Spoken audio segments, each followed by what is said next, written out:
अगर आपने इन प्रश्नों को लगा लिए तो आपका एग्जाम में इनमें से कोई ना कोई एक प्रश्न जरूर फंसेगा। चलिए शुरुआत करते हैं। सर्वश्रेष्ठ फिल्म का ऑस्कर पुरस्कार वर्ष 2020 में किस फिल्म ने जीता था? बताइए। Train to Busan, Joker, Parasite या नाइफ्स आउट? तो इसका सही जवाब क्या है? पैरासाइट ने वर्ष 2020 का ऑस्कर पुरस्कार जीता। और 2021 का किसने जीता बताइए? नोमैडलैंड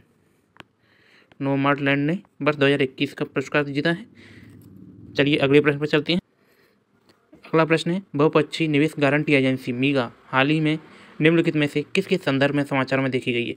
विश्व बैंक, अंतर्राष्ट्रीय मुद्रा कोष, विश्व व्यापार संगठन, विश्व स्वास्थ्य संगठन? तो ये इसकी शुरुआत किस लिए देखी गई है बताइए? मीगा विश्व बैंक के संदर्भ में देखी गई है, जिसका मुख्यालय वाशिंगटन डीसी में है। ठीक है। और IMF का मुख्यालय भी वाशिंगटन डीसी में है। WTO का मुख्यालय जिनेवा में है।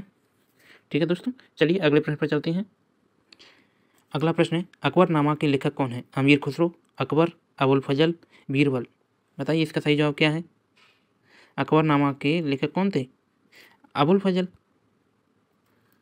कौन थे? अबुल फजल। ठीक है दोस्तों, चलिए अगले प्रश्न पर चलते हैं।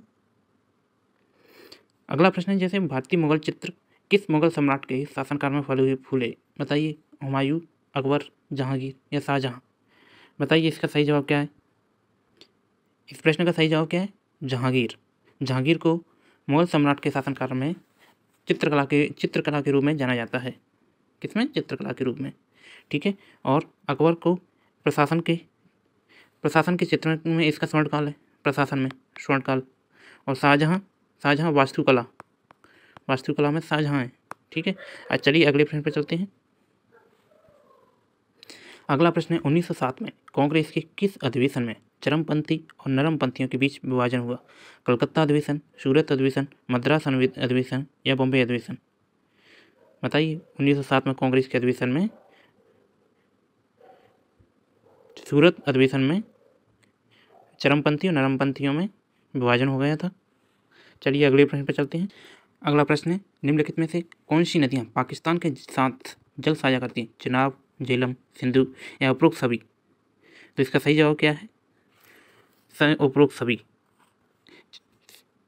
सन 1960 में कौन सा समझौता हुआ? सिंधु जल समझौता। इसके आधार पर चिनाब, झेलम और सिंधु नदी का जल पाकिस्तान के लिए था, और रावी, ब्यास और सतलज भारत के लिए यूज करने के लिए दी गई थी। ठीक है, इस समझौते में यह हुआ था। अगले प्रश्न पर चलते हैं। अगला प्रश्न है, जैसे निम्नलिखित में से कौन सी फसल खरीफ की फसल नहीं है?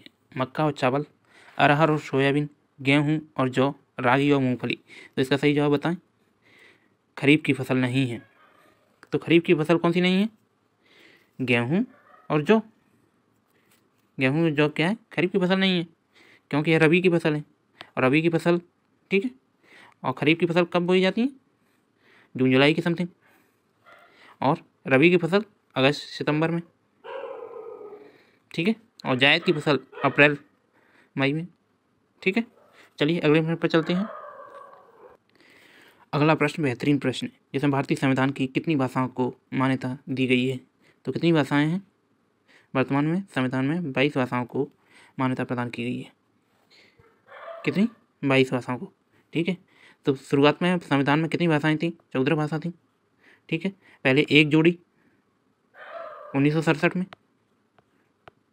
सिंधी, 21वें संविधान संशोधन द्वारा पहली भाषा सिंधी जोड़ी गई।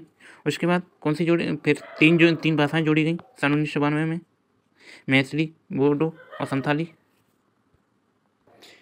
71वें संविधान संशोधन द्वारा कौन सी जोड़ी गई 1992 में?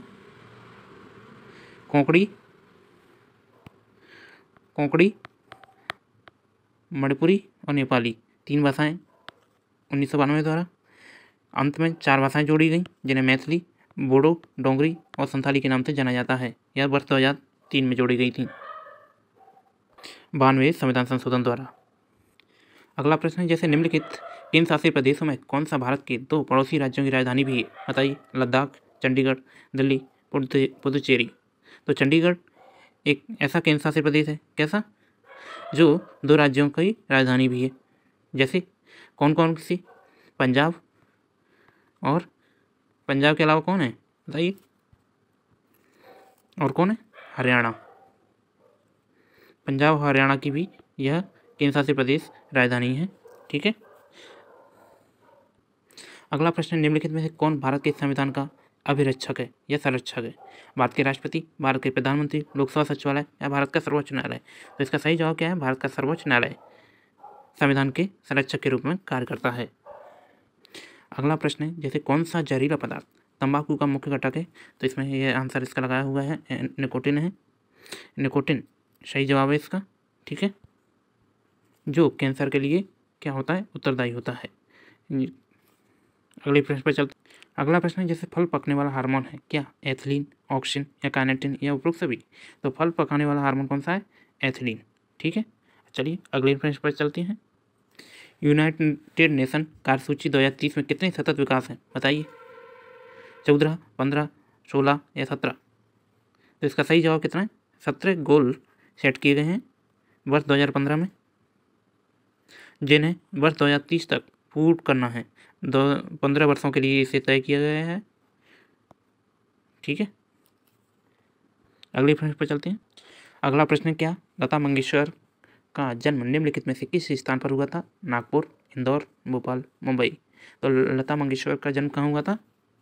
इंदौर शहर में हुआ था सन 1929 में। ठीक है, और इन्हें कब 1989 को क्या मिला? दादा साहब फाल्के पुरस्कार।